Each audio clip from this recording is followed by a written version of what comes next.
Om.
Namaste. Welcome everyone to Satsang this morning.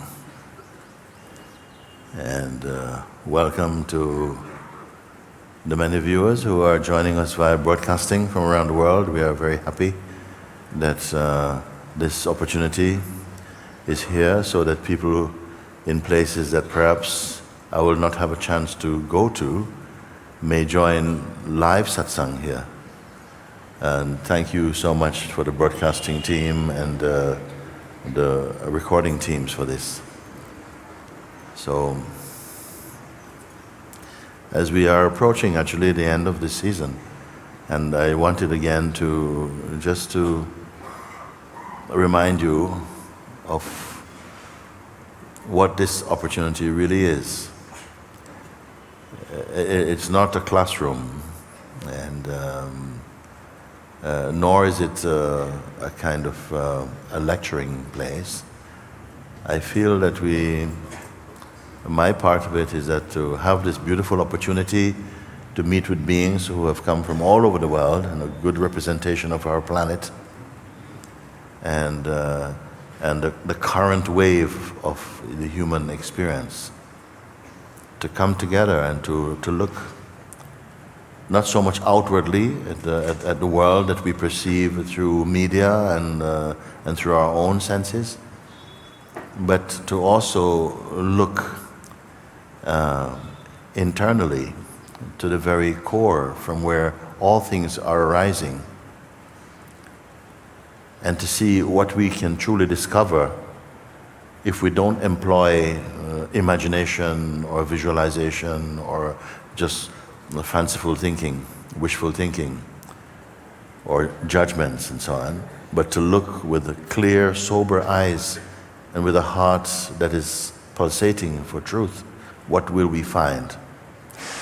And it has already been made clear that there are beings who are awakening to their true nature and experiencing this not as an intellectual conviction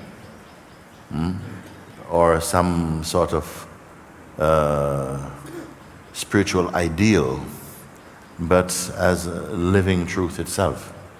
And that is the opportunity here. And that we take this opportunity really seriously. When this will come again in this way, that we can sit together and explore together as one living Sangha field like this, and we each contribute to the atmosphere, to the climate, to the energy field of what is here, that is supporting each and every one to come to that same auspicious discovery. So make use of this time. Mind, an aspect of ourself that is functioning through the mind in a psychological way, seems very much to be part of this play also. But it seems that very often its play is to distract you from this most important discovery, and to keep your mind in the mode of just a person, so you're only thinking through the personhood mode, which is our weakest link as consciousness. And the more we stay on the level of consciousness in the form of the person, the less appeal what I am sharing with you will be. But it has not succeeded entirely, because you are the evidence that you have come to look beyond the superficial resistances that will come. But some people feel these resistances very deeply, that they don't just come as just mere thought, they can actually manifest as energetic resistances. They can bring in the feeling of nausea, or even simulate a kind of a headache or stomach pains. They can come in these forms. But they cannot work on their own. No thought can think itself. And no thought is self-employed. It is working for something.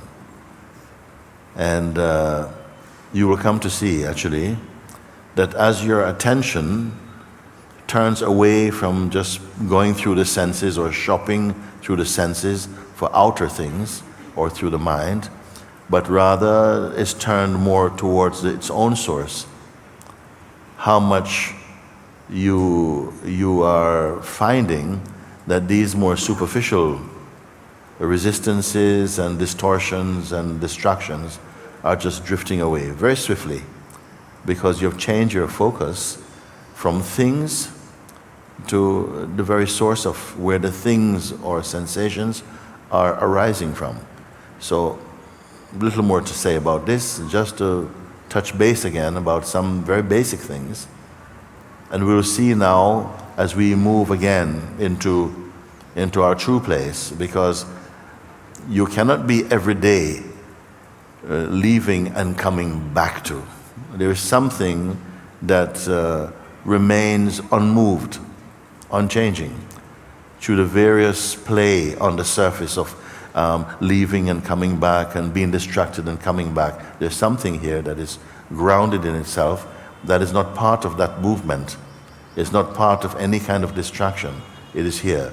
And I am wanting that you come to see this so clearly. And not by imagination, simply because it is here. It is the ground of being. And for you, I will ask you, when your mind is resting in the heart of your being, you will be able to speak from the authority of your own experience as to whether you're in a changing place or not, if you're in a shifting sands or not, or whether you are home. You'll be able to say that. So questions that are aimed towards what I call freedom questions, which is not about tell me about such and such and such. They are fine up to a point, but more freedom questions, which are coming from an urge to really to be free from the psychological hypnosis of conditioning, and these sort of the influence of the psychological mind. If you want to be free of that molestation, then I very much invite these kind of questions. But come as you feel genuinely in your heart. So, welcome to today's satsang. Very good. Many hands are up there, and you come to start with. Wow. You see, that's keen. I like that. I like that. That's keen. You know, and wow. I thought I was here. People are coming from way back. You start in that orange shirt. You start for me, and yeah. Yeah, okay. Mooji, I love you. I love you too. This is my third day actually, and first time I am in your presence. But from last 1 year, I was in Sweden and I finished my job, and I directly came here without going my home. First, I came to Rishikesh, and I am listening your videos on YouTube, and I can feel these videos same like even on video same your presence I felt. And but and there is no question actually. Every time I listen to you, you put in one place, there no question remains every time.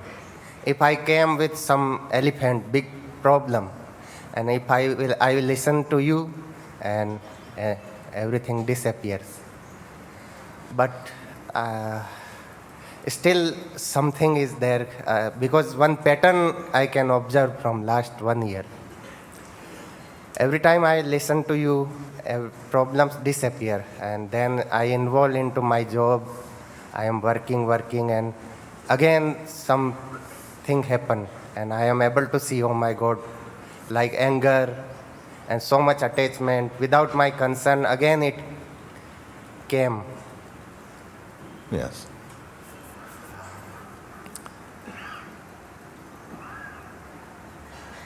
Sometimes the questions you may have had, and due to perhaps a response that you receive from me, may seem to pacify that question for a time. But it's an invitation, really, to go a bit more deeply into where there's a place in everyone that is a stable place. It is not jumping about like the mind and so on. It's a stable place. And I am inviting you to discover that stable place, so that it is so clear that you are recognizing and also knowing at the same time that this is your true place, that unmoving place. Once that has been recognized deeply and honored, not just as a glimpse, because many people have had experiences of no mind and so on, so on, so, but it's only a glimpse, and the mind goes, okay, well done, come on, let's go, and they're gone. And it leaves a little bit of a bitter taste, and sometimes they may say, that was a very nice experience, and speak only from a position of nostalgia about it. Well, I have no time for that. If you are to come for discovery, to recognize, I would like that it is a discovery that brings you to be cured of the sickness of keep identifying with just personhood, which is a very shallow and unstable realm of consciousness. The person is a very unstable layer of consciousness. So my question would be, are you up for that, you see? Would you want to go more deeply and to discover that space within yourself, whereby when these bouts of anger or irritations or these things come, they don't take you over. You can see them. They're just like the waves on the surface of the ocean. The ocean is not disturbed by them. Yeah, I want to go deeper.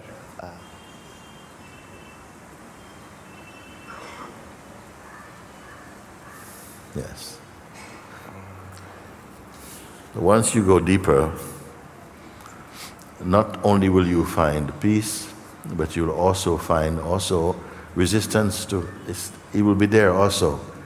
That one is still trying to the last moment. Yeah, still I am afraid by that attacks. Actually, I can feel that my personal identity is hidden and waiting to attack again and again. What is it that it attacks? Let's slow down for a moment. I'm going to ask this question. What is it that your personal identity is attacking? Just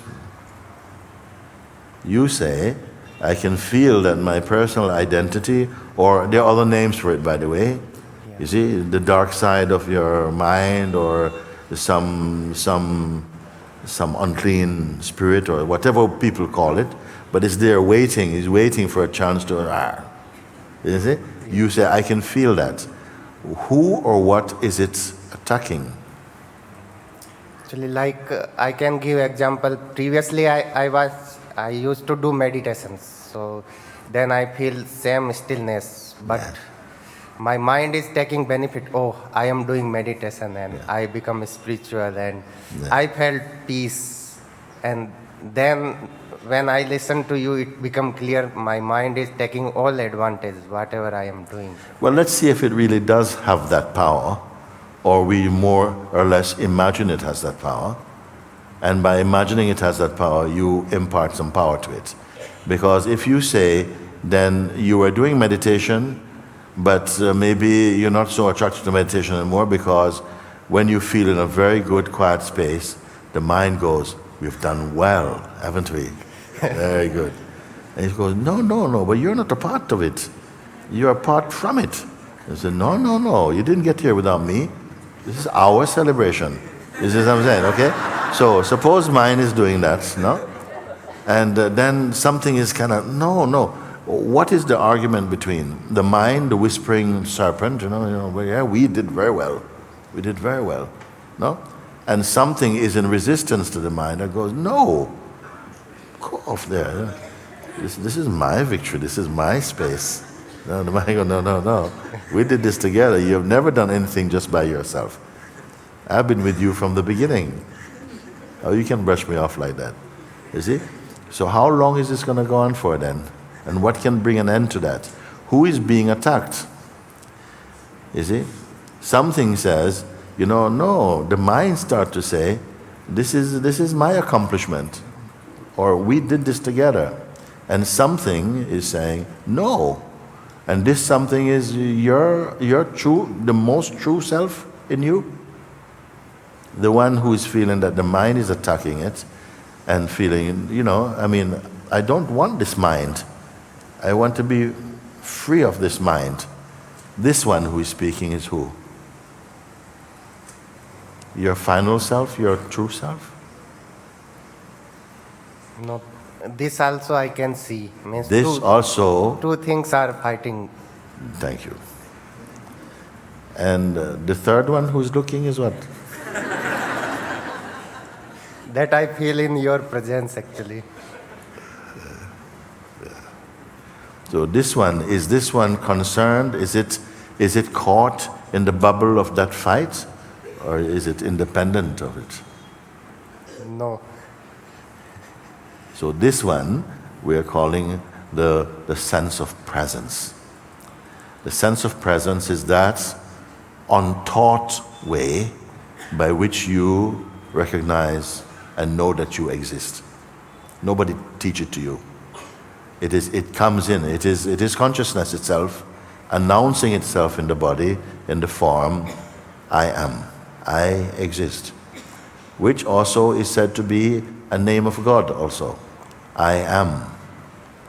You see? So that I am, which is a feeling of being, conscious presence, the sense of presence. The sense of presence. Okay? This sense of presence, it does not have any belief system. It doesn't have a religious belief or political belief or affiliation. It's neither male nor female. It is just consciousness. But the forming consciousness, the consciousness that through which diversity is experienced, the play of opposite is experienced. It is perceiving all of that, you see? But it can further project itself into the form called a person, which is the belief, I am the body. The sense I am does not say I am the body, it is just I am.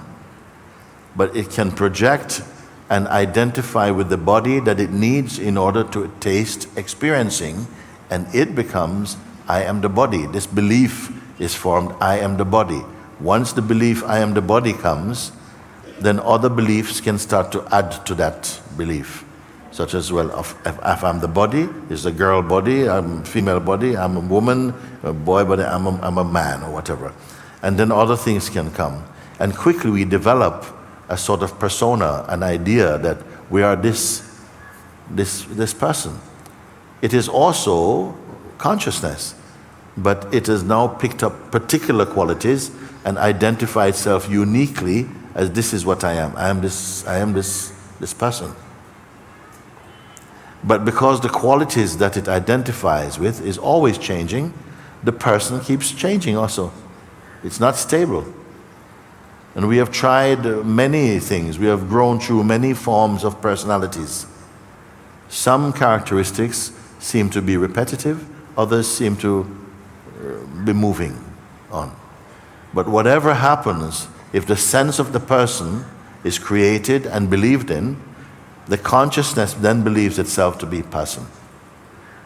When a consciousness believes itself to be a person, it takes on the characteristics of personhood and of the body. Then it sees that the bodies are born, they live, and they can die. Then the consciousness believes it too was born, will live, and it will die. It believes this. Okay? And so that for everyone creates a subtle trauma in the human experience of consciousness. Because we all secretly know one day this body is going to fall. You see the body growing and changing, at a certain age you see it's heading that kind of way. We're coming close to the waterfall or something. Okay? But I don't want to talk further about that, because about this we seem to know enough. I want to talk about the thing which we seem not to know enough about. And let's go back to the place of conscious presence before it pushed into another shape called a person. And all that the person manifests, such as the characteristics of selfishness and anger and insecurities and desire, all of those things are more the environment, energetic and emotional environment of the person.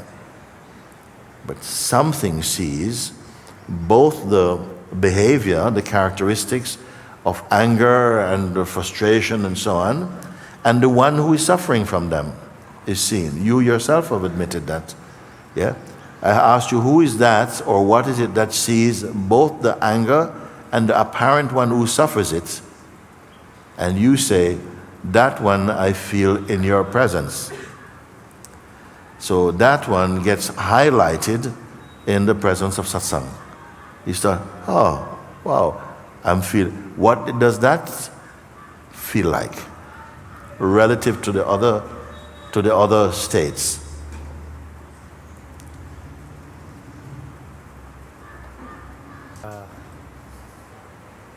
Peacefulness and stillness inside, and I am feeling blissed. Yes. Yes. Did you create this peacefulness? No. No. This bliss, did you develop it? No. It is where it's always here. Where was bliss until it was discovered? Hiding somewhere? Where was it? Peace. Where was peace until you discovered peace? Where was it? Hiding somewhere? You came to notice simply because your attention was brought back to rest in something that is always here. It is always here. Is it good to know that it's always here? Yeah. Because if it was not always here, and it was lent to you, if you rented it, or if, somebody happened to just throw some magic powder at you and then, and it was in the bliss, then you could not keep it. But if it is always here, even you don't have to keep it. You only have to recognize it and value it. So you say those other tendencies and the one who suffers them, which is very nice to hear someone stand up and say, that is also seen. Even the one who is meditating is also seen.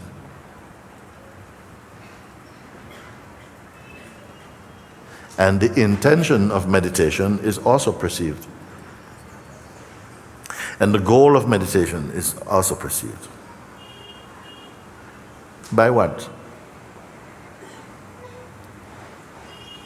By what?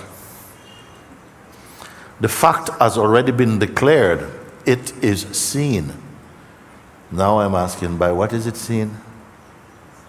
That which sees all these things, can it itself be seen? This is, you see, my questions always come back to this point. Why this question? Can that which perceives even all these subtleties, can that be seen? What is there that is seeing? Can it be recognized? This is the one. This is the ultimate seer. I say, but who is seeing that? Must be me. So don't work it out in your head. Follow step by step, or step back by step back, and see what is here actually.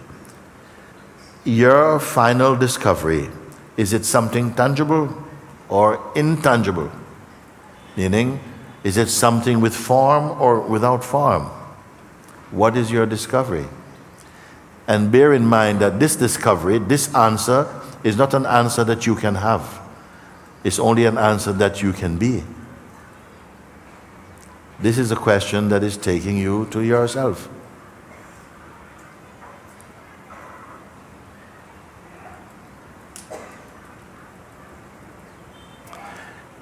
If you're looking in the mirror and you're putting on your makeup, your mascara, that face, is that you? No. Is that your ultimate, is that your truest self? Are you the face or the hand? Are you the intention to do it? So we are discovering now. This is discovering moment.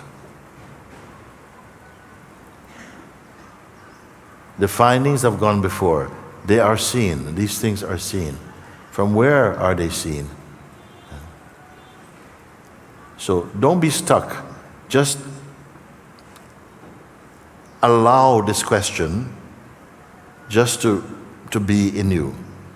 And try to see what you're discovering through this question. What is being discovered?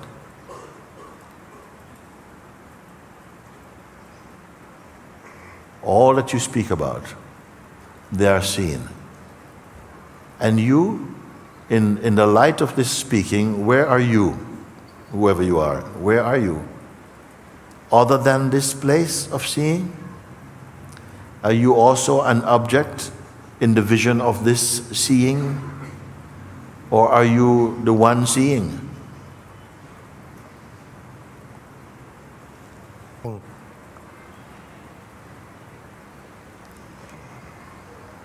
So let's say then that this line of questioning is the inquiry line of questioning, the contemplation line of questioning. I'm going to show you an easier way then, if you find it difficult.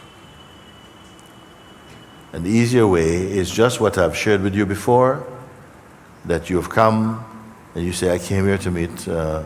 I came here to meet Mooji. And they said, oh, where's Mooji? He's in that room there. Okay, you go, you knock on the door. I said, who is it? And you peep in. They said, I've come to see you. I've got a 10:15 appointment. Okay. But before you can come in, you leave your mind outside. I said, please leave your mind outside. Because it's a tiny room, okay? Leave your mind outside. Leave everything that you are thinking, all your past memories and your ideas about yourself, all thought activity, please just leave them outside. And then when you've done that, please come in. I'm waiting for your good. Okay? So you leave all these things about your past and your stories and what you've done and You know, you lived in the Himalayas for 5 years, and I don't want to hear, not going to ask you about any of that. I only want to meet you. Can you imagine? Just you. But don't want story, nothing. Huh? So you are to empty yourself of all of these ideas, or at least leave them aside, and come in, empty of content of these things. So, I give you a few seconds to do that. Simple, plenty of time. Because it's amazing how much we can just leave things. Have you noticed? You can simply leave things if it is your wish. Huh? Some people may feel, oh, I've got some attachments. Attachments are coming up. I don't know if I want to leave my attachments. You know. Very important for me, my attachments. You know. But I want to meet Mooji though. It's my disattachment. I said, listen, don't worry. After meeting, you know, a few minutes, you can go and take all your attachments back.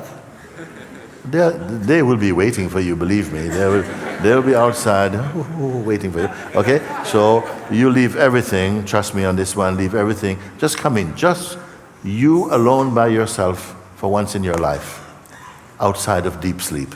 Okay? Come in. So, be ready? Can I come?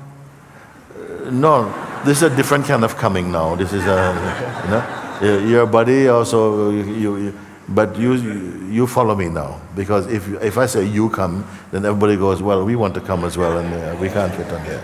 But you're going to come in, just in this way that I'm speaking. You come in the room, you're in the room, and you're empty of the content of your stories, your imagination, your memory, desires, attachments, everything you've left. Okay? Are we good on this?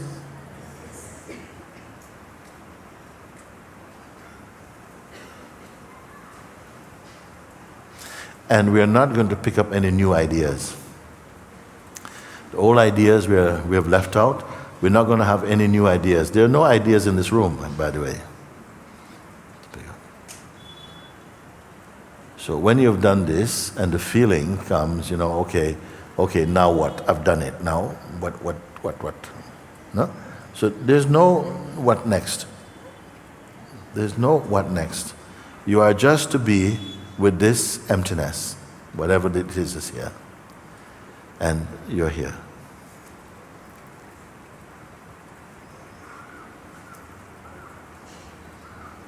Your mind wants to remind you of your next appointment, which is 2 days later, okay?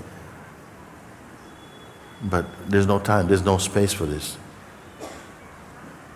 I want you to discover something that is revolutionary for your mind, actually. Something completely fresh. Not connected to past and things, just freshly. Now, where are you? Feel what is here. Feel what is here. Because if you were told about this place without actually experiencing it, it might feel like, wow, that's horrible, man. Horrible to be without my thoughts and my memory and my attachments. That's a horrible place. But you are actually doing it. You're actually leaving the things outside and coming in. And I want to see and hear from you. Is this a terrible place to be? Is this a terrible place to be? Now, no story, no history, no fame, no title, no winners, no losers, no hierarchy. You're just here. No mind. But notice your senses are here. Your senses are here. They are naturally here. Perceiving is happening through the senses, but engagement and judgments of those perceptions are not happening. That's left outside. And are you here or not also? Leaving everything you can find, everything that you find, which is secondary to what you are, leaving everything aside outside. Huh? Can you take yourself out? Maybe you can take your what you perceive are your tendencies and this and that. No, but something is remaining now by itself.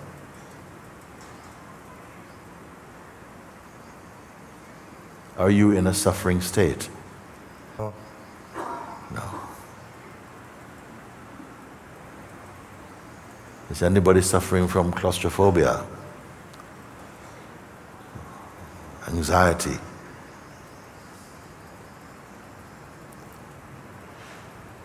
Trapped in a black hole?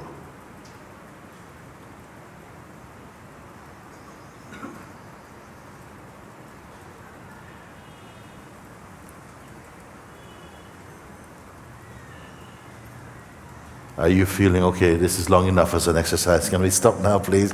Can I go back and get my things? No. Oh sure you can if you want. But you say no. So I needed to get to this place within yourself to ask you my next question.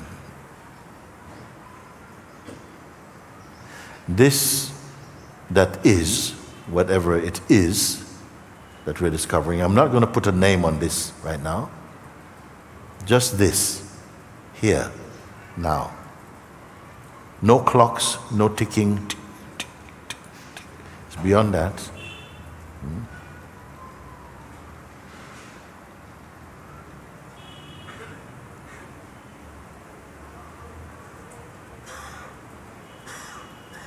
Can it go away? You're here now, so for once I can ask you something to speak from your own experience now.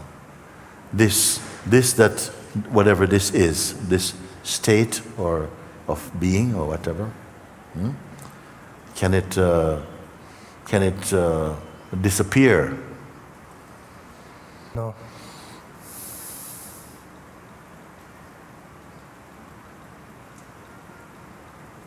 Can it get tired of being constant?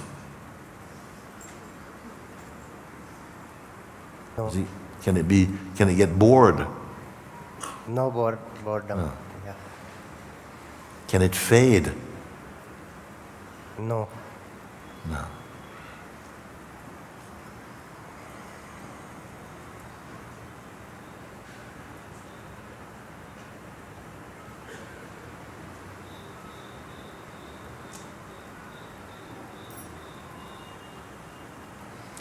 And who are you, the one commenting about it? Who are you? Are you an appearance in it? Who are you? How to explain you? Where are you? There is this, whatever this. It's not just a feeling. Is it a feelingless feeling? We don't know how to describe. But you are here. Yeah. Yes or yes. As what are you here? Can you leave? No. Why not?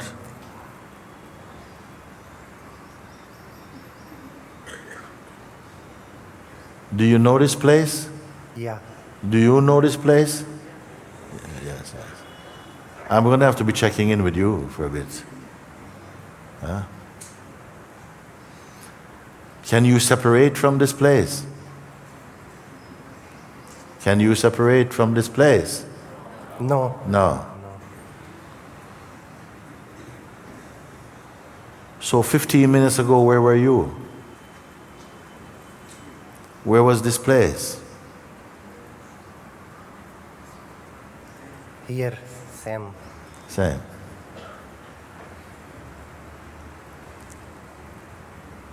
One hour ago, where was this place? Same. Same. 1 hour ago, would you have given me this answer though?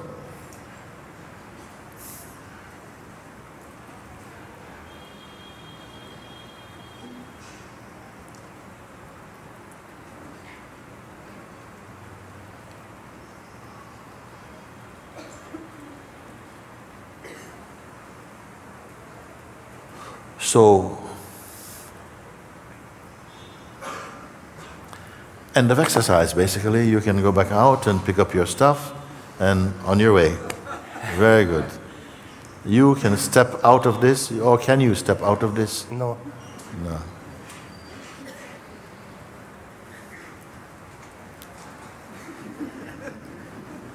Try to take one step out of this.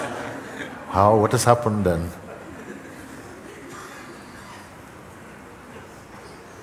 And if I checked in on you in another 2 hours or another 2 days, it is guaranteed that your answer will be the same as now? Yeah. Yes? Yes. We have this on record then. Yeah. Something will go outside. Something will go outside, and we need to look at that. Yeah. What outside, let's just together please, if I have your attention. So something will go outside, which means that this has a limitation, and we call this inside. So something's going to go outside of here. Is true? Is there an outside of this? Come on, come. No, you see, because if it's outside, it means that this stopped somewhere, and then something went there. Okay? Yeah. So you stepped outside of this.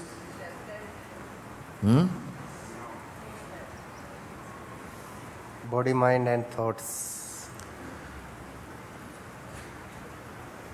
What happened? Nothing.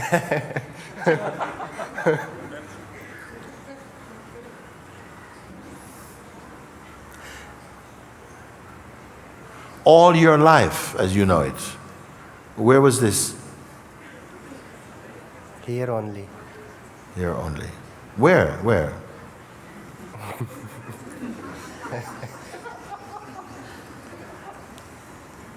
Do you feel at the moment that somehow those moods are going to take over and just feel things and just people? What's happened to that side of yourself? Disappeared.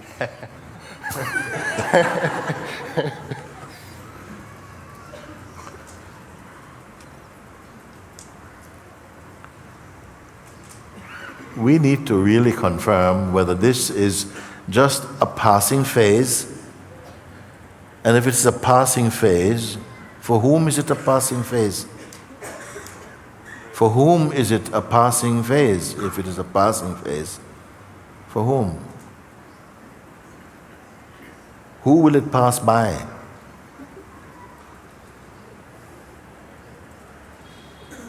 Who are you? In the light of this introspection, where are you? Who are you? What is your self-image? And the relevance of it? Who are you? Is this just a sensation you're having? Can I check in, please?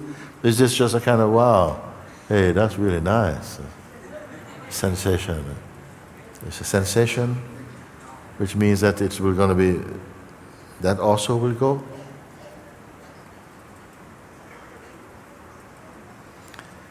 So I am putting it now, this is yourself. This is yourself. Good? Yes. Oh my gosh.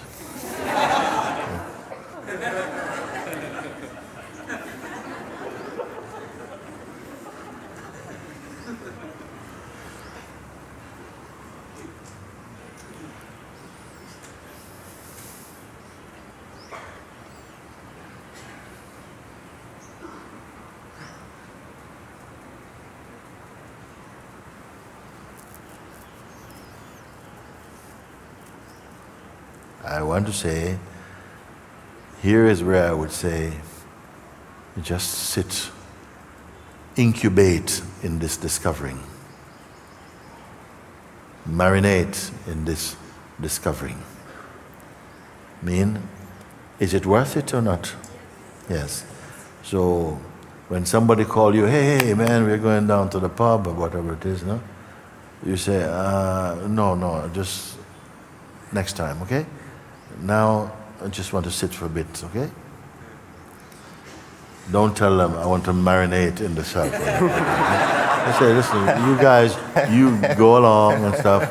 I'll catch you later, and thank you. Okay, good. And you come and sit inside, and what will you be doing? What will you be doing? What is it that you're doing?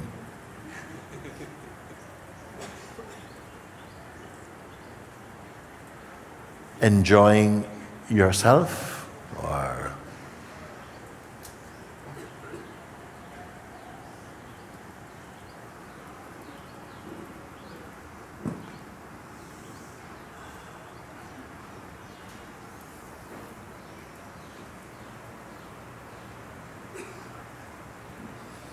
saying thank you to whatever, to existence, to God,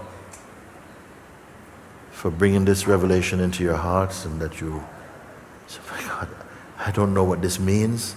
I don't know what this means. But thank you. Thank you.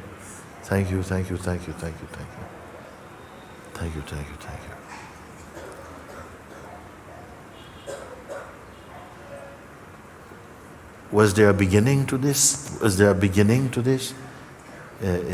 Can there be an end to this? Is it possible to know?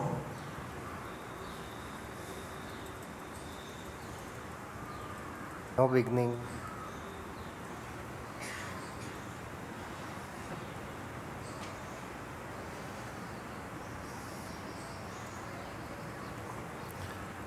There's a word. The word is timeless. To what does it apply? Seen as everything that you see is time-bound. Meaning they have a beginning and they have an end. To what does timeless refer?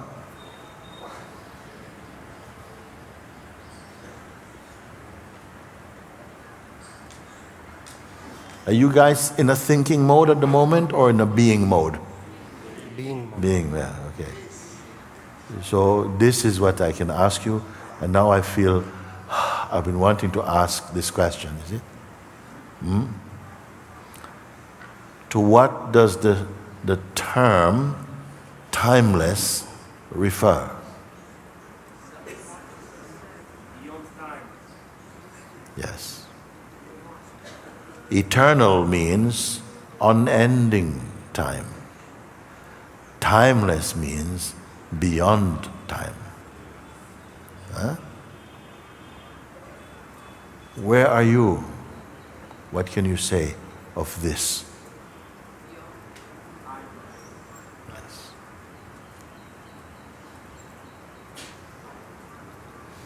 So if this is beyond time, and what about you? Beyond time. Are we speculating? Can I ask like this? Are you speculating? Are we speculating about this thing? No. No. Do you have the sense that it's kind of a guess you made, or did it come from somewhere inside you? This is what I call knowingness, but not particularly knowledge.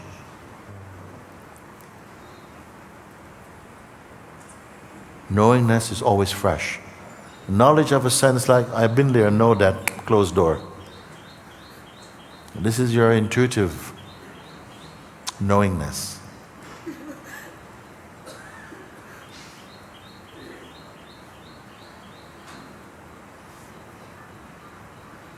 Are you touched by this discovery? Yes.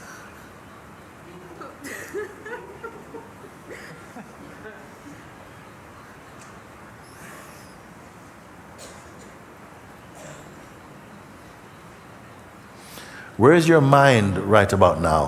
Where is he at the moment? Is he in the hand? No. Where is he?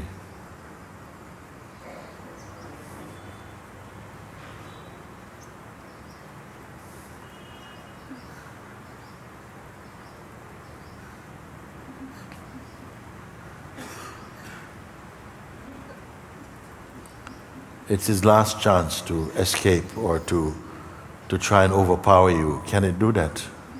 No.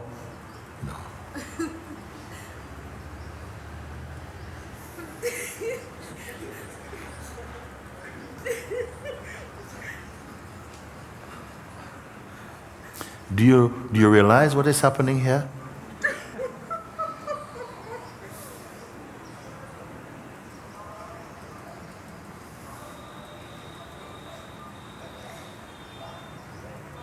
Maybe out of habit, or our mind would like to think, well, you know, that was kind of neat, that's cool, that's cool. Well, it's time to get back to reality, you know. Huh? I don't know. Maybe there's something inside that is just kind of, you know, like holding over the plug hole. But that's just an idea. There is no plug hole. Not here.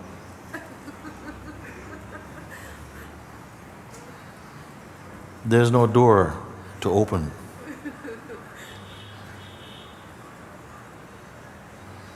There's no step to take. There's no leap.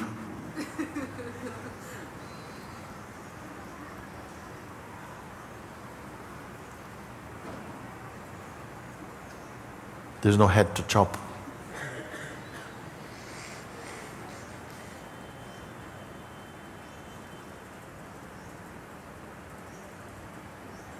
Is it possible that 2,000 people in Rishikesh are a mass hypnosis?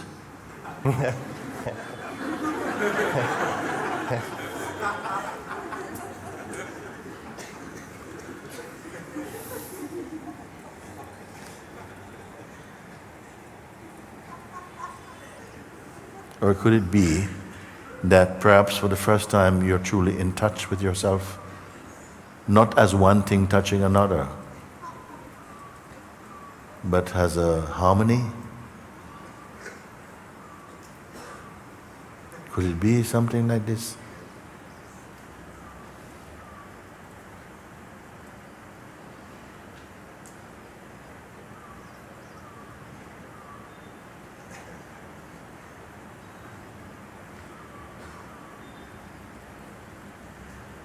Because I'm having the feeling in my heart that I have shared with you as much as you need to know right now. More than this could be an avoidance. Could be like, okay, yes, but I see now marinate.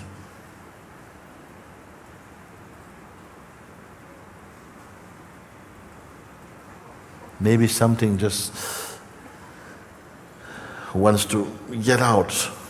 Let's go get some fresh air. But this one does not need air.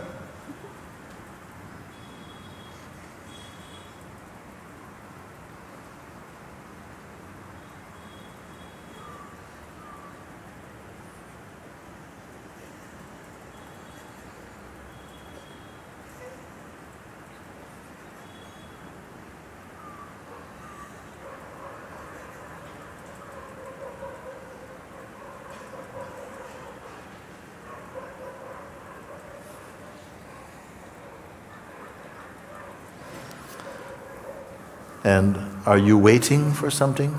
No. No. Are you waiting for something? What is it like if you're not waiting? Because almost always we are looking forward to the next hit, the next experience, the next thing.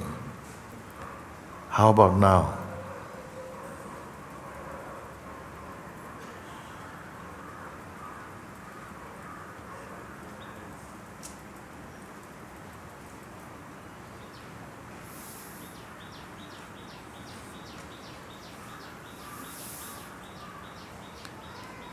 Yesterday I was sharing with some of the friends that I heard a title, I think it is of a film or a book, which I liked the title, but I've never read the book or watched the film. I just like the title. And the title said, Waiting to Exhale. Okay? I thought, wow, that's good. That kind of exhale is like, that kind of exhale is like,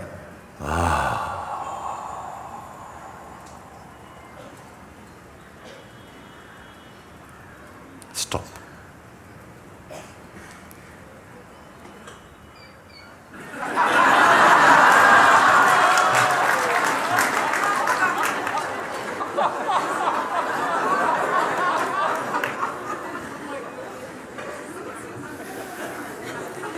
Something has stopped.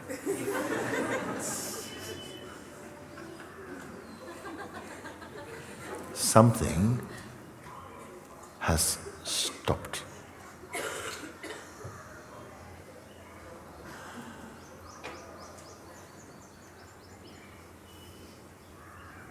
And something will continue exhaling, inhaling, exhaling, inhaling. But that is watched from that place where we say it has stopped.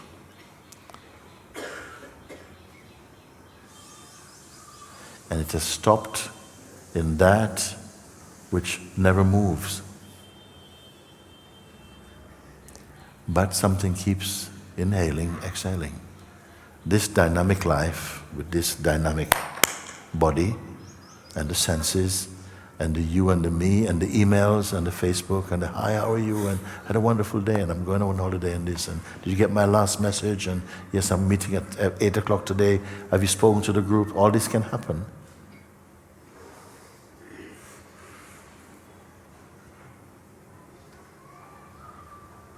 But against a background of unchanging stillness. I feel much of our modern sickness is a sense of mental claustrophobia, a lack of inner space.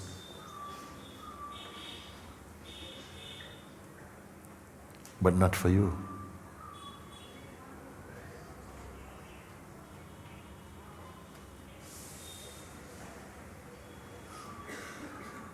Because outwardly you could be sleeping in a cardboard box, but you are universal.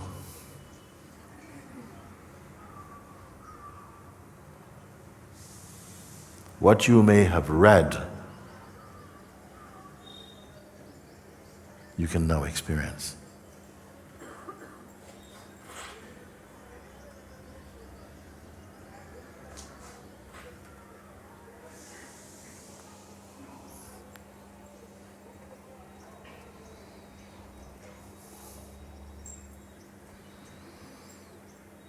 I see a hand there. I want to see what you have to say for me, please.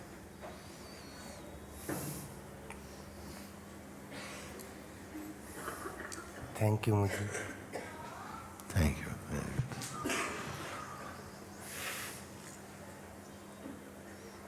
Namaste, Mooji. Namaste. I've been trying to come to the mic for a few days. I have a difficult question to ask. And it's a difficult question because it's a controversial question. Now, I have made some friends in the Sangha since I'm here, and they say that you can read a heart, of everybody here.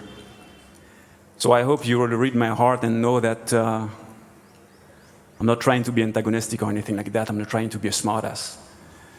It's just that I'm very passionate about self-discovery, and questions are coming very hard to me. Yes.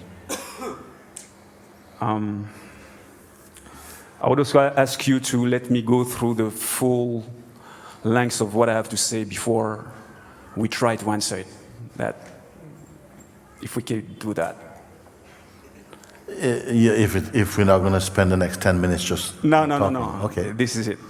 I just have to go through the steps of the step inquiry again to get me to what I have to say. So I relax, and then I start dropping my thoughts. I thought about the past, the future, every emotion that's there, every desire, needs, wants, and everything is dropped. Then we enter the stillness. We're in the stillness, and the more we stay in it, what happens is that a space and a silence opens, and then we realize that the space and the silence don't have any boundaries. We cannot point to a time where it started. We can point to a time where it's going to end. It's prior to everything. Everything that ever existed, everything that exists, and everything that will ever exist. So at this point we say, okay, this is who we are really. This is the true self. This is pure consciousness. And of course, nothing can step to that. There's no mind there, there's no desire there. Nothing can step to the pure self. But yet, when we get kicked out of it, our first reflex is to go and look for the mind to explain why we're not staying in it. The mind sneaks up on us. The mind sends us a little desire, and we start feeding it. But it seems to me that that's an excuse, because if nothing can step to the self, then we should be pulled in once we're there at the edge of the water hole. We should be pulled in by the vacuum of the self. We can't go back and say, oh, it's because of the mind that we can stay there. It's like those... 1 second. Yes, go ahead. We being what? At this point, we are it. At this point, when in the stillness, we are... If in the stillness you say, but in the point of the discovery, we are it. And then we get kicked out of the self. Yes, so we... By what? That's what I'm trying to figure out. But I'm not sure it's the mind. Because the mind can't get there. So I think the question should be, why are we not pulled into the self? It's like those Christians. I'm sorry, I was raised Christian once a very long time ago. They like to say, God is almighty, but the devil is mighty. No, it doesn't work like that. If God is almighty, then there's no might left for the devil. If the mind, if the self is all there is, then there's no... You need to really speak from experience, because it looks like you're figuring something out. Yes. More than, but that's not experiential, because that's why I asked you, when you say that you go in your contemplation, you start to meditate, you see the thoughts fall away, the personal this fall away, and you come into a place where there's no boundary, and so on, so on, so, right? Yes. So you are there. I'm there. I've been there. You are there as what? I am there as the self. As the self. Yes. Then how can you come out of that? That's the question that I have. Well, I'll tell you the answer. The answer is that the you who feel you're in that, still have also these traces of a personal identity in that state. Even the one who's feeling, yes, I can see that there's only space, and there's only this silence, there's this great expanse, there's nothing here, but that there's only the self and so on, okay? That still has some ties to some identity which is still latent in that aspect of itself, which you may call memory. And that is those are the tendencies that will cause that sense of a personal identity to get pulled back out. Yes, but then I can observe them. I can observe those tendencies. So if I can see them, then they can stand to the self. If you can observe them, and to the extent that whether they are there or not is insignificant, and they become powerless to the one who observes, if that is the case. But if you can observe them and yet can do nothing about their power to give you the sense that you're being pulled in, that is a different thing. So what you're saying is that those tendencies can have more power than the self. No, they have nothing about the self. They are not other than they are not other. They have no other way to be than coming from the self also. You see, I mean, a person or the conscious presence, all of this, everything, in fact, can only manifest because of the power of the self.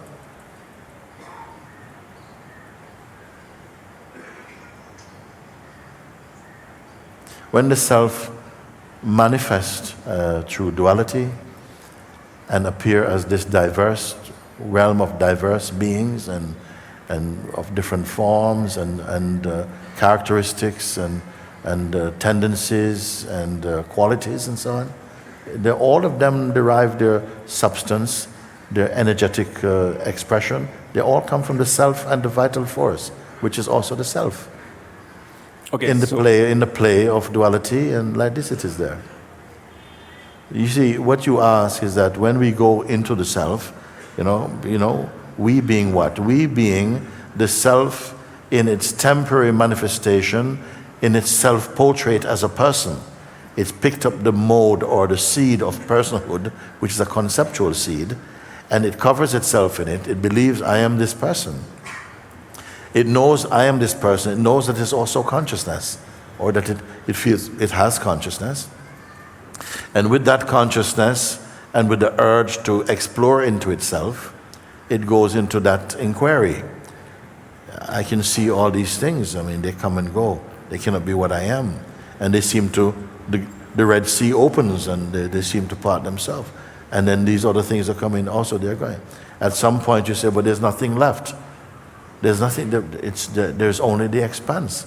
But that which is seen also, it's not the self saying that. It's not the pure self saying, we've reached the self. It's everything, you know, what is there? We are one. It doesn't even say that. Something, the journeyer is saying that, is making a conclusion that based upon the fact that everything I see is phenomenal, and you may have, or maybe not, heard me say, so subtle is the ego that it can slip secretly behind the eyeballs of the seer and say, look, there's nothing. Even behind the eyeballs of the seer, he can say, look, you see, it's empty. Everything is emptiness. But he's still there. Only wisdom can take him out. Well, I was under the impression that whenever something can be seen, can be observed, then it can't have any power over the self. Nothing has power over the self. Yeah. What has power over something else is that ignorance of the self for a while has power over the idea you have of yourself. Mostly we have been living in the idea we have of who we are. And that's why what is obvious, which I hope you cannot be shaken from this, because it's not a conviction anymore, it's not a belief, it will be your foundational experience. Why this has not been noticed in spite of so many years, maybe lifetimes, we have not noticed this. And then you notice. What makes you notice this?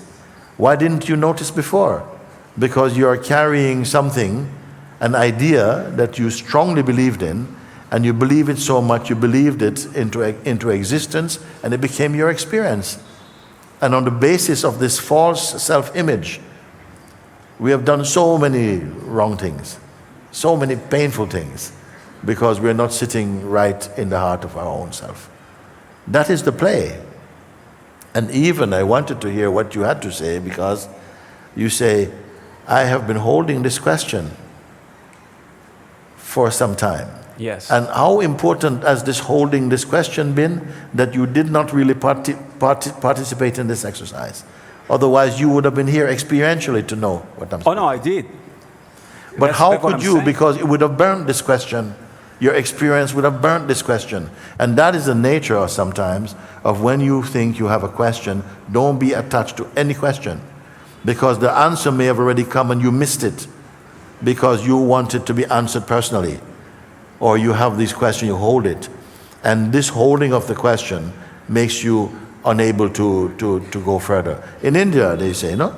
Sometimes you see, they used to have it like an elephant would walk through a marketplace and it would be picking up bananas and oranges and things like this and so on. So they say the mahout used to go and put a stick in the elephant's trunk. And when he has the stick now, he can't pick up any. He's not smart enough to think, I drop the stick and I pick up things. He just held the stick and then safely he could go without disturbing the thing. Because he held on to the stick. If you hold on to the stick, you see, then you're not available for anything else. And that's why I say the thing sticks to you.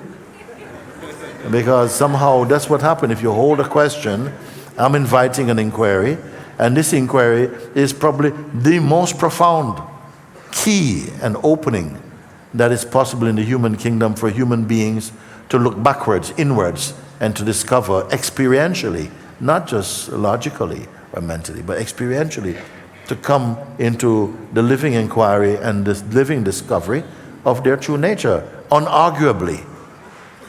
But a question I've been holding on to for a few days or for a few hours, may have caused you to miss it.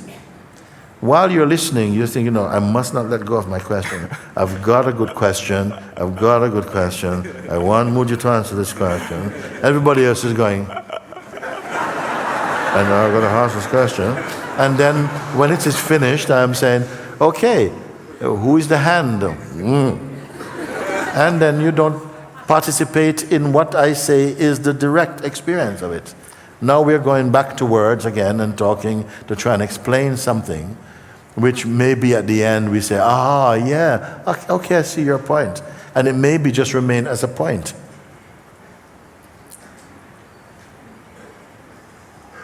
So this is the important thing is to be, because I'm only here to facilitate your freedom. I've not come for anything else, to increase our membership and all that. I've not come for this. Some beings, they feel a very strong connection with myself, and I welcome that, because I know that the universe has put you there for that. But if it's for your freedom, and then I say, okay, be careful not to develop pride or arrogance. And never think you are not arrogant. And watch him, you see? And like this you watch, But I try to put you in the best shape, which is into the experience, the unending experience. You yourself with your own mouth confirm. It cannot fade. Where was it for the last 20 years? It was always here. What about 200 years? It was always, how do you know? Just it was always here. It cannot not be here. It cannot not be here. It cannot go away. It cannot go away because it never came. It is always here. Everything else is going. Everything else, time says, belong to me. Time says, everything that you see, that you taste, that you imagine belong to me. Because I eat them. I eat them. I spit them out for the archaeologists, but I eat them, okay? The one thing I cannot eat what you are, but you don't know that yet. But I can eat what you think you are, and that will cause you a lot of pain. And I cannot eat awareness from where I come. So I am trying to push you back into awareness, that you realize, but I could never be out of awareness. I am myself awareness. But now, not from some philosophical standpoint, not from some, belief system, but from your own seeing, your own experience. And life is experience. Many people are not speaking from experience. we just chat, chat, chat, chat, chat, chat, chat, chat, chat, chat. And the others just chat, chat, chat, chat, chat, chat, chat, chat. But who speaks from experience? Even the one who is the experience, maybe don't feel like speaking. Thank you, Mooji. Thank you.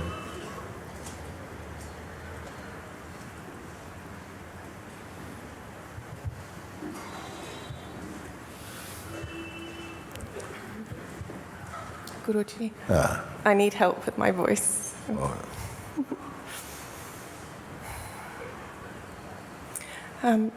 Yesterday you asked everybody, has anyone been freed from dependency on medication through your pointings? And that one was me, and I was completely paralyzed in my seat and I couldn't move. And then I see the one that is still holding me hostage, the shock state. And I'm finished with this one. I really want to expose him here in front of everybody. I can see the one who is hold me hostage. I can see the one who holds me hostage. Okay? Can you see the one who is held hostage? Slow down. Huh? I can see the one holding.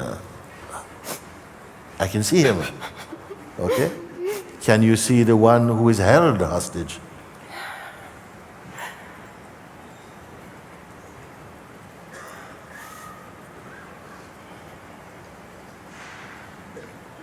Right now, I don't know. No.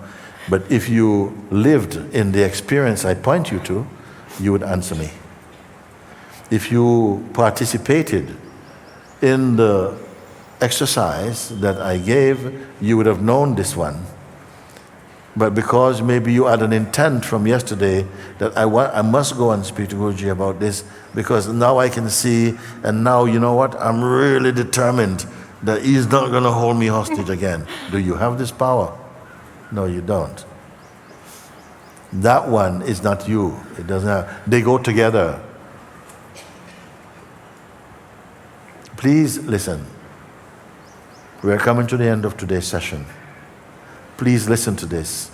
She say, yesterday I spoke about this and I asked, is anyone on medication who has used the inquiry and who somehow feels that, you know, they can somehow, they have reduced their medication and still they were, I don't know if that was a question I asked, I said, are you still aware of those activities happening?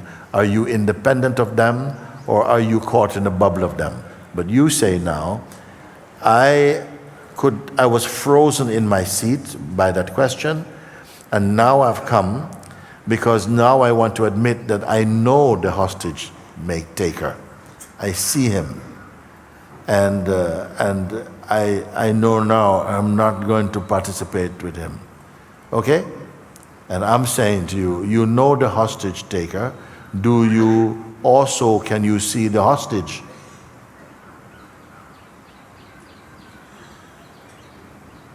Or are you so much the hostage, I can't see the hostage because it's me? This question, and we need to face it because billions of people are living under this delusion. Not just illusion, but delusion. Means when you believe in illusion, then you come to delusion. That's one way of explaining. And I want to see if we can get through this, because this is the one tiny crack that sometimes the mind can come back in and you feel again, how did I get back here again? You know, I was free when I was talking to Mooji. You know, anybody got his telephone number? I got to talk to him. You know, I was free. How can I be back here? This is how you can come. Because identification with the idea you have of yourself. And it's the idea you have of who you are, your self-image, that is being held hostage. Your real self awaits to be discovered. As I feel, you're in a state of self-discovery now.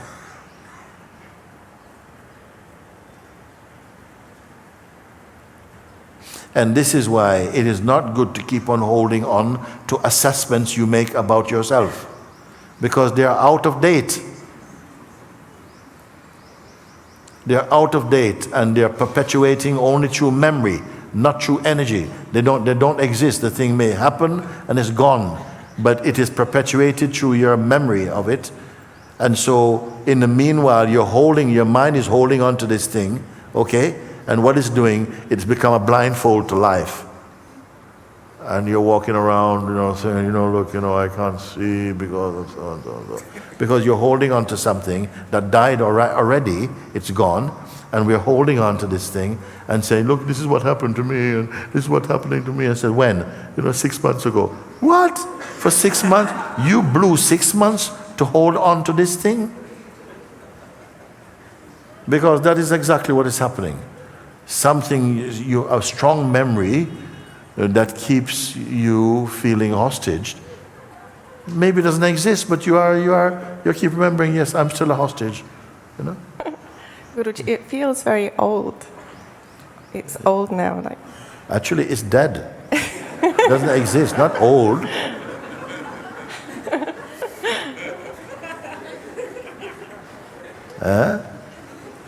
It's dead. It's like I said, it's like a ghost. A ghost has gone to the doctor's office to try and get a death certificate.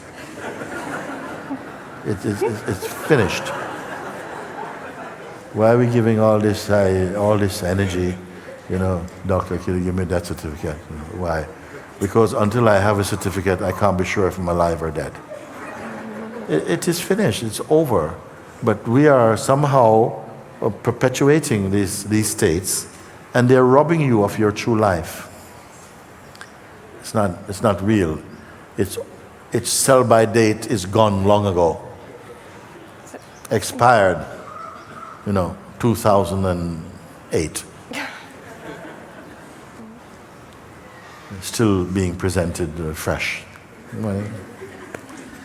Guruji, when it comes very strongly physically inside, it feels so strong that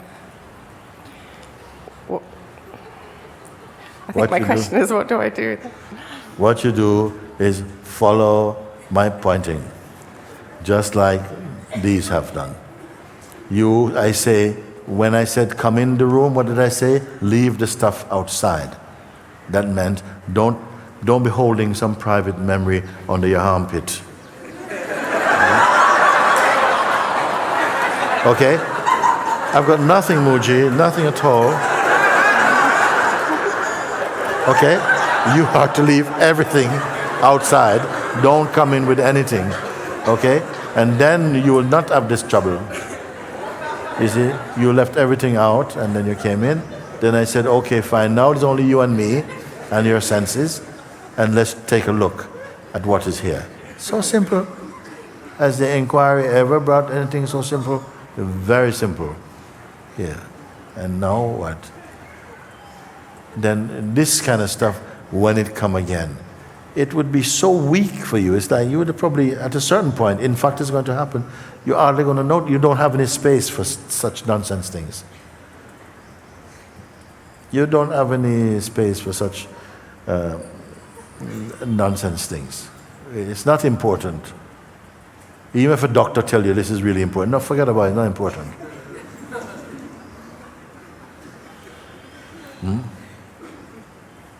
Some things we have to be smart enough, like somebody came and gave you a whole dirty, smelly socks and, and tell you, roll it up and put it, in your bra. Because this is a talisman, Yeah. It's going to make you very attractive. And you believe we have to be smart enough to say, hang on a second, that is crazy, that's stupid, I don't need that. And when you're going to do this, when you have followed my pointing, you will not be disappointed, okay? So just follow, it takes you back to your original being, and in your original being, people cannot just deceive you so easy. Something is present, and your intuitive powers, your intuitive discernment, everything is unlocked. You are in the realm of wisdom also. But these things, I know they come, and a lot of people suffer from it because they keep on living in the idea they have of themselves. And as long as the idea you have of yourself is not challenged, its troubles will continue. The idea you have of who you are suffering from its own ideas as well. So the ideas, yes, the idea, the idea you have of yourself is suffering from its own projections. So it's already 2 steps out from where you are. So don't worry about it. A lot of things that don't exist, but we keep imagining that they exist. And so you're not in real time with the cosmic rhythm. You're always speaking from the past, always from the past. Then you wonder, why do people always turn away from me? Because they don't want to talk about the past. They already have a past. You stay so fresh that these things that come, you don't even notice them. There's nothing at all. And then this beautiful silence, which is your real nature, we can keep enjoying just that. Just say thank you to my team because Yes. there's no room for any ego or identity in a team, and they just show me all the time where it's still there. Yes. And I love them so This much. is wonderful. This is the purpose, the role, and the power of a sangha, if they are authentic. You see, is that they have only your good at heart. So, and the vibration, the energy field of the sangha is very truthful, and loving also, because you know how much they love you, and so sometimes we confront each other about something, and then okay, and we get over it. And number one thing, stop taking things so personally. Not everybody can follow this. When you're in your natural state, it's easy to understand this statement and you know that it is true. But if you are moving from the place of personhood and people say, stop taking things so personally, you go, who you're talking to, like this. So, okay, I think it's time for lunch, I think. Okay, thank you. Thank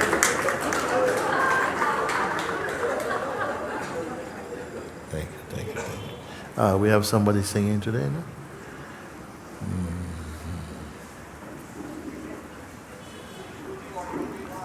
We are, as you move from this place, wherever, it doesn't matter actually, where you go, but you are somehow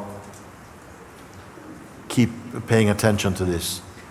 Because your mind would like to, now the mind is going to, try as much as possible to get you engaged with foolishness and to remind you of, your personal whatever it is. And just keep being with this, enjoying, loving it, acknowledging that, be one with that, be that. And gradually you'll see how your days are, every day is your best day. This fruit, as I said, that keeps getting sweeter and sweeter, but never becomes oversweet. This is the fruit of your own self. And to move in that, to move with that, one with that. So this I can't say enough, because you are at such a tremendous point in your existence right now.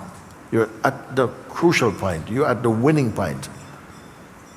And sometimes right at the time of your most profound insight comes the strongest resistance can come. You see? This is how things play. But surprisingly, in the most beautiful way, something, grace, your own self, has allowed yourself just to be. Not to be carrying. Don't carry life. You are life. Don't be carrying life. Life doesn't need your help. Just be. And then somehow, gradually, as you as you marinate in the self and love it, be one with it, you'll see that your actions become the universe's actions. Your thoughts, your words, they become universal, not personal. But be patient and be very present. Because this crossing over is the most important crossing you are making somehow. It's the crossing from sleep to awakening. And take care of it.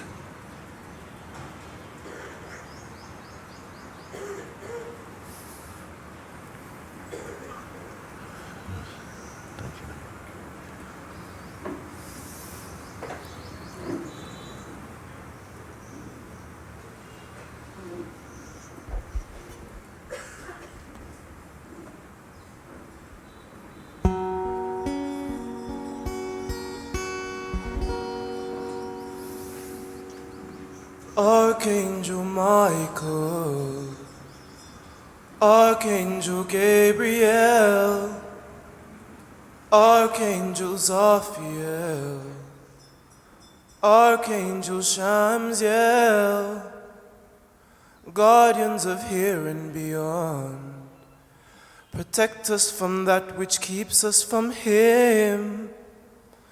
Let the Lord rise from within. Amen.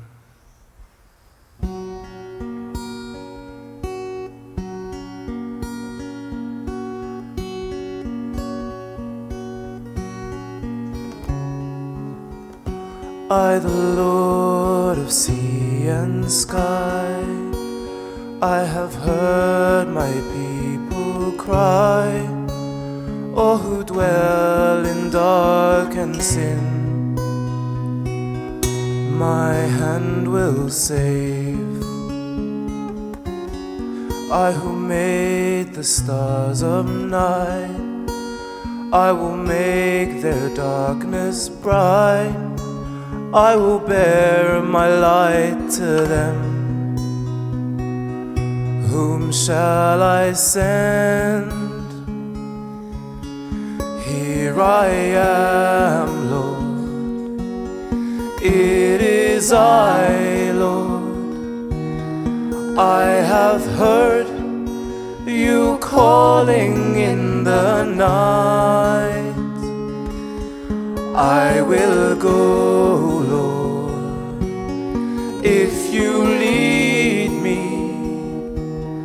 I will hold your people in my heart.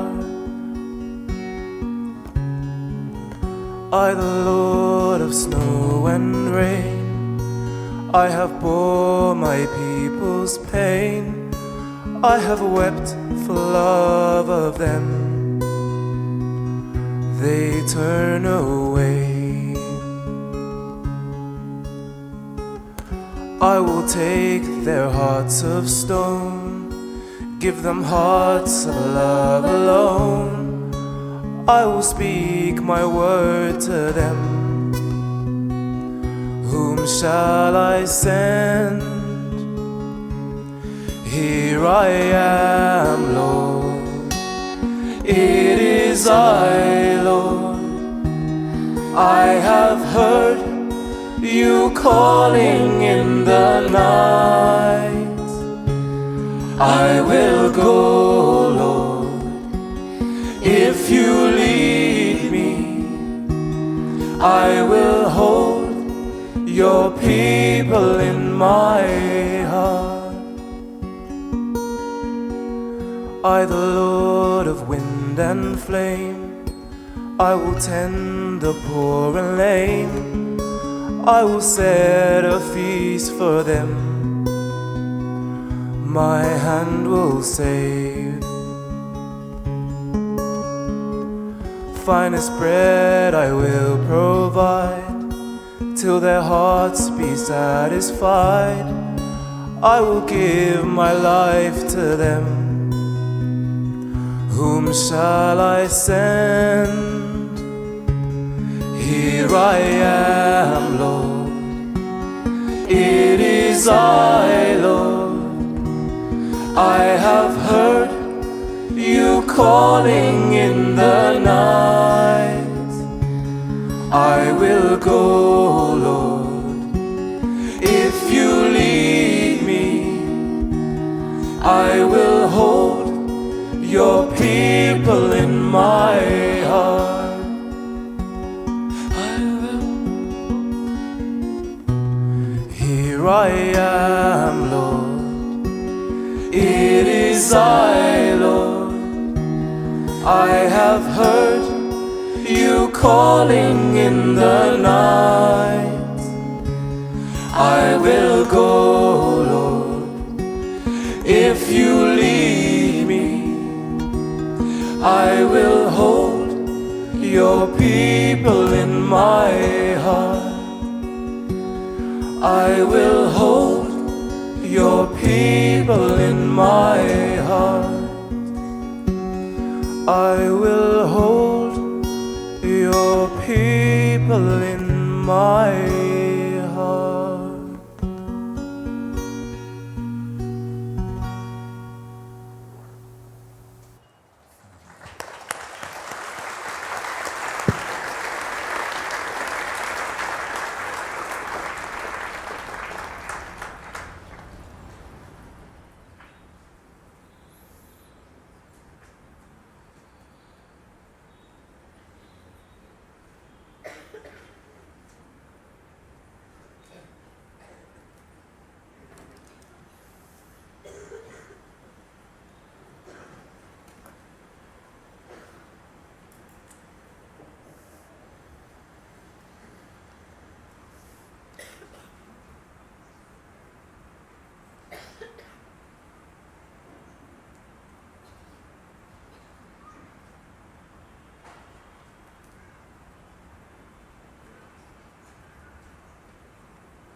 Throughout our lives, this has always been here. Each time you rest, the break between your sentences, each time you sat for break, your being subsides and takes rest from here. In deep sleep, it subsides into here, but it still has this urge to arise again from here. But now, consciously, you are self-aware. Consciously, you are self-aware. The more you give energy to really, sometimes just stepping aside from the haste and just confirm yourself here, be in it. And it begins to manifest even in your dynamic life, like a subtle current of joy, a vibration of real love and peace. And it will keep expanding in the dynamic realm also, while itself is always stable. They are not different, they are one. It's one playing as two and many. But now you're conscious. I said once, we wake up each morning from sleep and from dreams. But to truly awaken, we must wake up from the waking state also. And what I was implying by waking up, because we say wake up, but if you wake up, you mean you are awake. No, you are awake phenomenally, but you are asleep to the truth of who you are. And this exercise has really brought us again into conscious awakening of what it is. You cannot describe. Nobody can write a book about this. You can only be. Books are written in the dynamic realm, from the bridge of being. They can be written, sometimes also from the realm of the person. But in the absolute state, you can only be.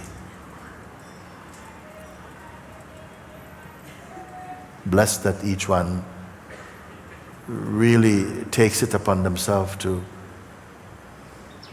really care for their seeing, to digest your seeing, to assimilate it, to take care of it, to love it, to value that.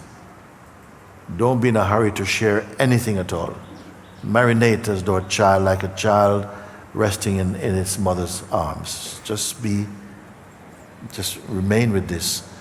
Inwardly, just be fixed upon the sense of being. That's all.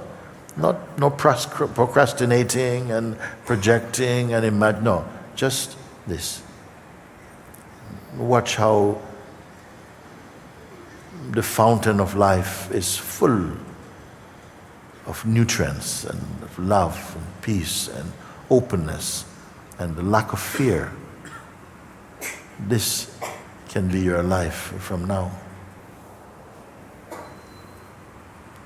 This is why I'm taking this time to emphasize over again. Because something would like for you to treat it as just a kind of, easy come, easy go.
forward so much.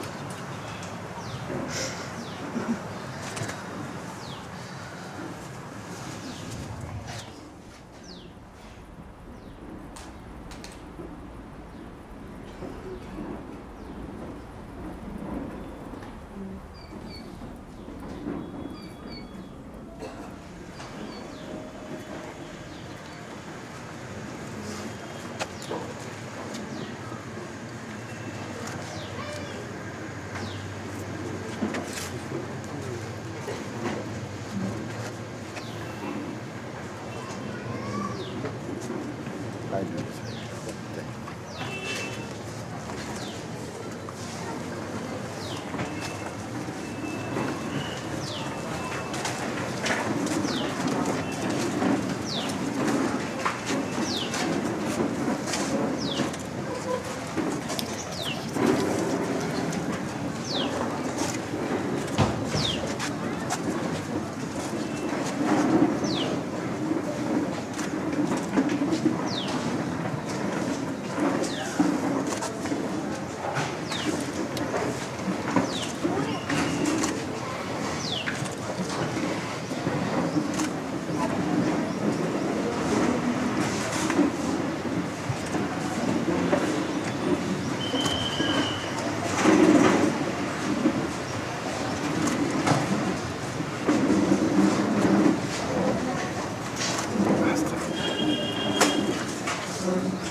Thank you.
Thank you.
It is already happening.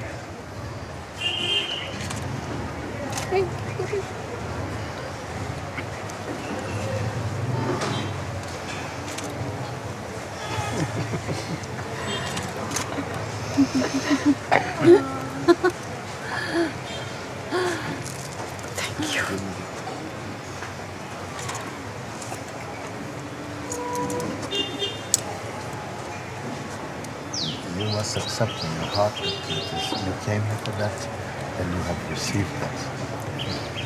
Otherwise, you leave room for your mind to keep putting doubts in your mind, in your heart. No?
Within 3 days, my joys have new rounds.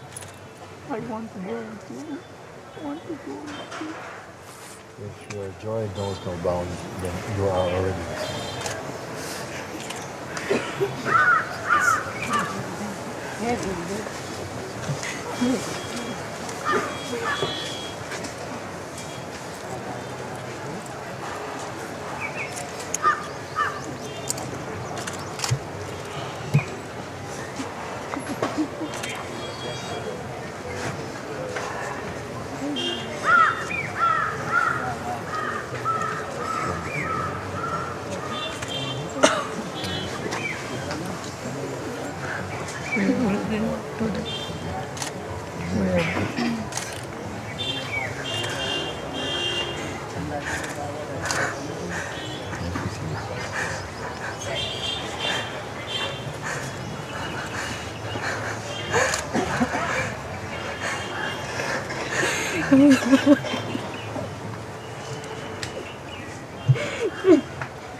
He's my son, Babu.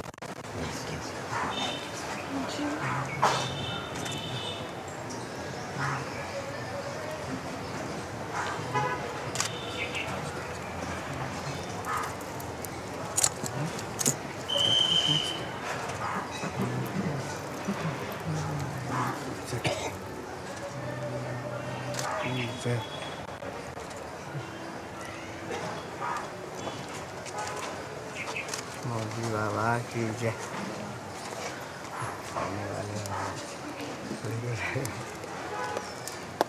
Moojibaba ki jai. यही आ गया ना महाराज?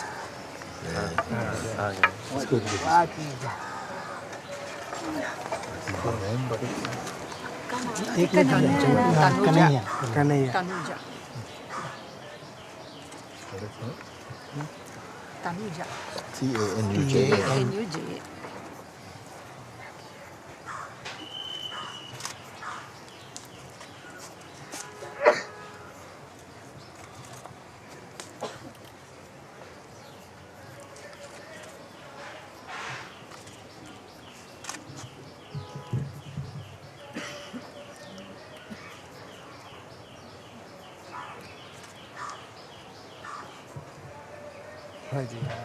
jai.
Moojiji, there's been a flowering since the last session.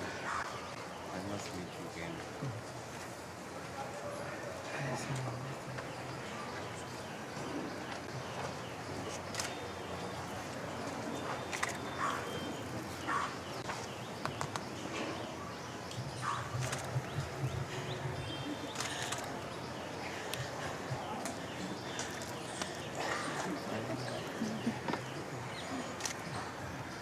Moojibaba ki jai. अपनी महाराज की कहाँ ले गए ना? फूल फूल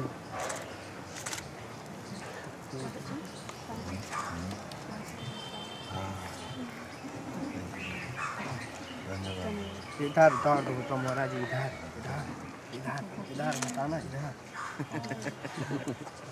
So what is he saying, Chetan? Pain Pain. Pain is just...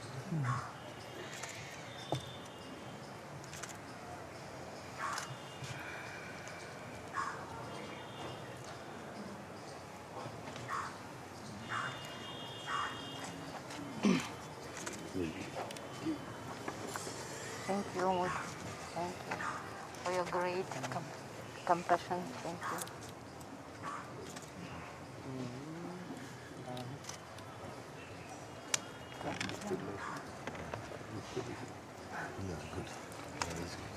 tested also. Heart attack.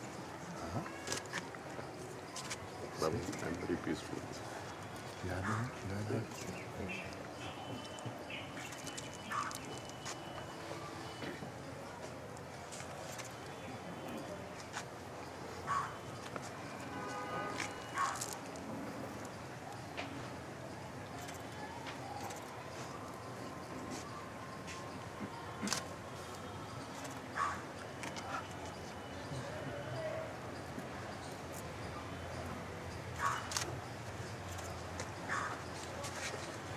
Wow.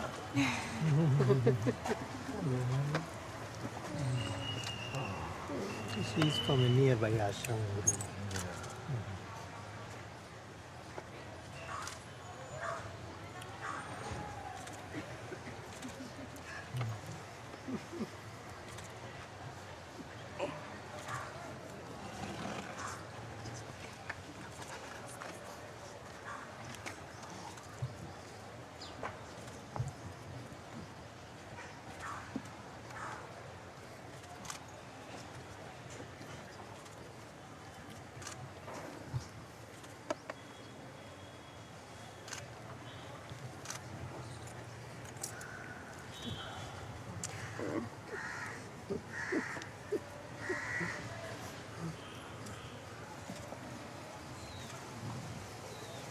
Maybe we're coming inside. Should we come?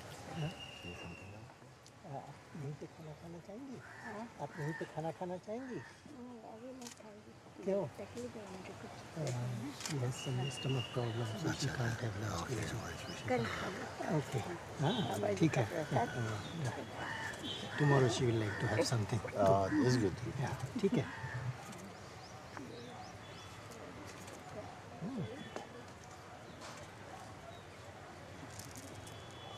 आप बैठ जाओ. आप बैठ जाओ.